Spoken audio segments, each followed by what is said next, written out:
A new strain of coronavirus claims another life, this time in France.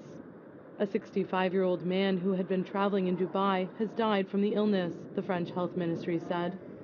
He was the first Frenchman to fall ill from the SARS-like coronavirus.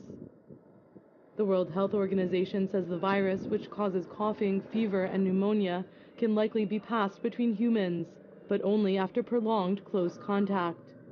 Out of 44 confirmed cases worldwide, 23 people have now died, with most of those infected having traveled in the Middle East. A virus from the same family triggered the SARS outbreak in Asia that killed 775 people in 2003.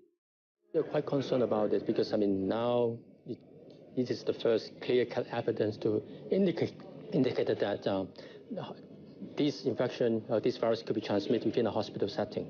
And in the past, when we go back 10 years ago, there are several major hospital-acquired infection or outbreaks in a number of countries. So basically, if this new virus, coronavirus, could be able to transmit between humans effectively, that would be quite problematic.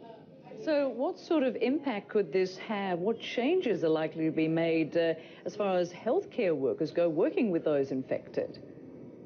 Right. I think so far what we understand that the virus can transmit between close contacts.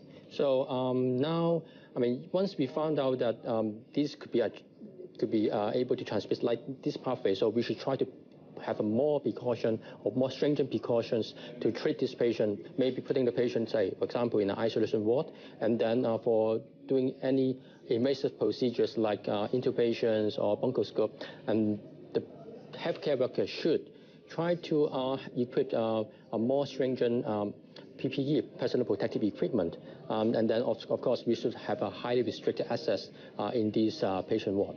And we're talking about 20 people dead at this point, but how fast do you think this is likely to spread?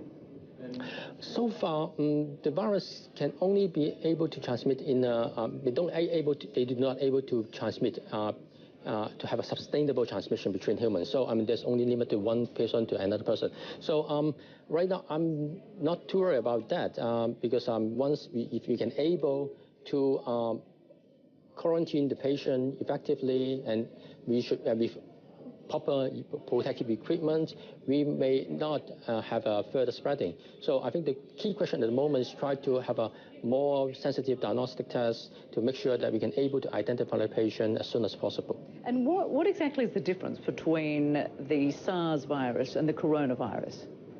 These two viruses are under the same family, so coronaviruses, and they are similar in a way that they probably are causing atypical pneumonia. The lateral reservoir may be of animal origins, but experimentally they are quite different. For example, the genetic sequence between these two viruses are very different.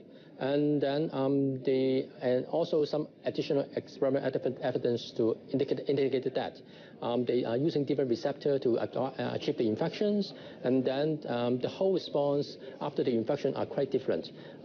So they are very different in a way that in the pathogenesis, but of course they are very similar in terms of the clinical presentation at the moment.